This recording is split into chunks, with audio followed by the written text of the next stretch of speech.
Bak bomboş. Tamam ait.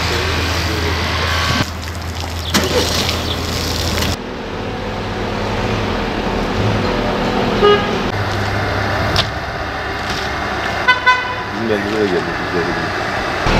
Evet gel. Gel daha sen çok İnşallah valla.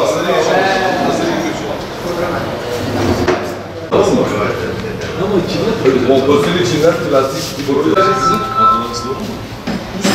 Makine yok mu senin? Direkt makine içine de akarsın. İkinci el piyasası fiyatlar yüksek olmasına rağmen satışlar biraz hızlı. Bunun sebeplerinden en önemlisi olan vatandaşlarımız ikinci el araçları bir yatırım aracı olarak görmelerinden geliyor. Ama piyasa genel olarak hızlı. Şimdi cebinde az parası olan insanlar bile biraz kredi çekip sağdan soldan borç edip bir araç sahibi olmayı istiyorlar. Çünkü aracın prim yapacağından dolayı, para kazanacağından dolayı sürekli bir araç alım isteği var. Yani binimden ziyade, kullanımdan ziyade yatırım aracı olarak görmelerinden vatandaşların araba alım gücü az da olsa arabaya talebi çok fazla. Şimdi galerici esnafı olsun veya şahıstan olsun en öncelikle dikkat etmesi gereken şeyleri araçların kilometrelerini sorgulamaları, hasarlarını sorgulamaları, mutlaka bir ekspertize veya servise veya ustaya göstermeleri gerekiyor. Bunlar tamamlandıktan sonra noter satışı esnasında paralarını mutlaka devir alacağı kişinin veya aracın ruhsat sahibinin hesaplarına atmaları gerekiyor. Çünkü bununla ilgili çok şikayetler geliyor, çok problemler oluyor. Dolandırıcılık işleri oluyor. Devir sahibinin direkt hesabına atarsa, plaka yazarak belirtirse çok bir sıkıntı olacağını sanmıyorum. Yapması gereken başlıca şeyler, eksperine bakmaları varsa, yoksa kendileri eksper yapacak, kilometrelerini sorgulamaları, noter esnasında da parayı direktmen devir sahibinin hesabına atmaları onlar için çok daha sağlıklı olur. Şimdi yeğenim sektör şu anda çok zor durumdayız. Şimdi eskiden bir vatandaş 3-5 lirası vardı bir fakir. Gidip 10 lira 15 lira bir araba alabiliyordu. Şu anda en düşük dediğimiz arabalar en aşağı 70-80 bin liradan aşağı değil. Normal bir vatandaş şu anda normal bir arabayı almaya kalksa ortalamasını diyelim o araç şu anda 300 ile 450 arasında değil. Şu anda bir vatandaş bu araçların şu anda ne alma durumu var, ne bir yere gitmesi, yani çok millet zor durumda. Günden gün artış oluyor. Günden gün her gün fiyat artışı oluyor. Yani biz de ne yapacağımızı biz de bilemiyoruz. Biz de şaştık yani. Sadece benim yaşım şu anda 61 doğumluyum. 60 yaşına geldim. İlk olarak böyle şeylerle ben karşılaştım. Yani böyle bu şeylerle, bu zamlarla, bu diyaloglarla ilk olarak görüyorum. Bir vatandaş ilk önce aracı kontrol edip güzelce teste koyması lazım. Ondan sonra araç ruhsatına dikkat etmesi lazım. Ruhsat kendi adına ise dolandırıcılıklara karşı kendine adına ise o araca çok para verilmesi lazım. Yani noter karşılığında gidip şu anda para bir yana satış bir yana deyip rastgele mesela ruhsat adına olmadıktan sonra benim şu halam oğluymuş, şu dayım oğluymuş, şu hesaba para yatır. Öyle bir şey kesinlikle ve kesinlikle vatandaş dolandırılmasın, çok dikkat edilmesi lazım. Şu an durumlar geçen aylara göre birazcık daha talep az. Yalnız yine de satışlar iyi durumda. Şu anda halk sadece elindeki paranın değer kaybetmemesi için otomobili bir araç, yani bir yatırım aracı olarak görüyor. O yüzden yani dolar kurundaki artış yani kesilmedikçe bu böyle devam edecek. Öncelikle otopazarında daha çok kurumsal firmaları tercih etmesi gerekiyor. Ama yine de herkes araba alıp satabilir. Yani araba aldıkları kişilerden özellikle yani muayene kayıtlarını, HGS sorgularını, tramer sorgularını hepsini istemesi lazım. Yani ekspertiz yaptırması lazım, ekspertiz araba almaması lazım. Hastan veya başka bir yerden kimden araba alırsa alsın, ekspertisiz araba almaması gerekiyor. Yani detaylı ekspertiz yaptırması gerekiyor. Noterlerde kilometresini yazdırması gerekiyor. Bakımlarını araştırması gerekiyor. Servis kayıtlarına bakması gerekiyor.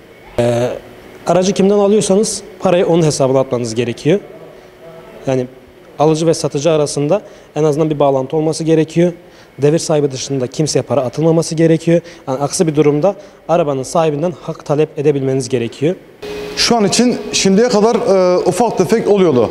Ama 20 günden beri gerçekten işimiz çok kötü bir şekilde kesildi. Şu an alışveriş bitti diyebilirim. Şimdi fiyatların gerçekten fahiş bir şekilde yükselmesi gerçekten şu an bizi çok zor bir duruma soktu. Alışveriş azaldı. İnsanların dediğim gibi alım gücü şu an ciddi bir şekilde azaldı. Şu an dediğim gibi işlerimiz bitti diyecek şekilde diyebilirim yani ben. Öncelikle gerçekten bu işi hakkıyla yapan insanları tercih etmelerini isterim. Ben gerçekten şurada özellikle buna dikkat etmek istiyorum ki insanlar galeriye daha fazla özen göstermeli alırken. En azından galerinin yeri belli, muhatabı belli. Ben bir şahıstan araba aldığımda o insanı bir daha bulma, ona yetişme şansım olmuyor. Ama dediğim gibi esnafın yeri var, mekanı var. Benim için önemli olan kural bu. Galeriye daha çok önem vermelerini istiyorum. Şimdi aracın zaten dediğim gibi bir ekspertlerimiz var. Orada zaten onun motorudur, gerekli bakımlar ön takımdır. Zaten bunlar orada çıkıyor. Bunu dediğin gibi sen serviste yaptırabilirsin, kendi tamircin olabilir. O senin inisiyatifine kalmış bir şey. Şimdi zaten saçlar zaten bu dediğim gibi genelde zaten karşılıklı yapılan bir şey. Burada dediğim gibi zaten bir mesaj aracın bilgileri için bir mesaj 5664 denilen bir merkez var. Bunu zaten mesaj attığımız zaten aracın gerektiği bilgileri zaten çıkıyor. Şu an biz ne yapıyoruz? Kilometre şu an sıkıntı yaşıyoruz. Onu da zaten alan ve satan noter huzurunda zaten kilometresini yazıyoruz. Noterden olması daha mantıklı.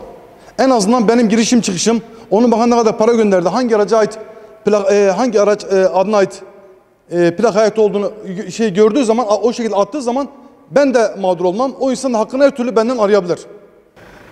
Araç şu an kullanım dışından haricinde yatırım haline geldi. Sattığımızı alamıyoruz.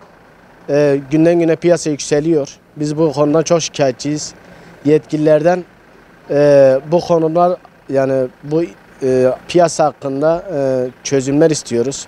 Nasıl çözümler olabilir? Bizim için denetleme kurulmasını, bu ortada herkesin alım satım yapılmasının önüne geçilmesini istiyoruz.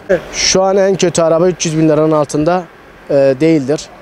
Onun için günden güne biz esnaf olarak eriyoruz. Öncelikle her işin uzmanı olduğu gibi aracı galeriden alınması lazım. Çünkü adamın yeri belli, yurdu belli. Mesela arada satan arkadaşlar aracı verdikten sonra bulamazsınız. Bizde mesela ekspertiz garantili, ekspertize gider. Vatandaş şehir dışından gelir, onu istediği noktadan alıp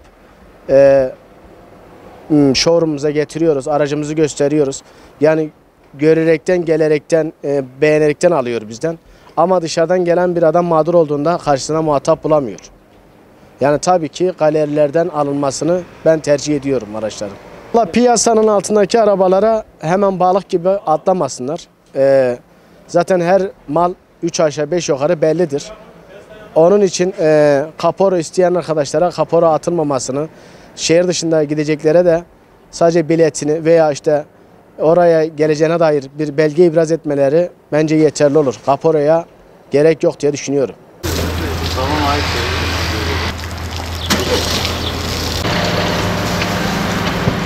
Bak bomboş.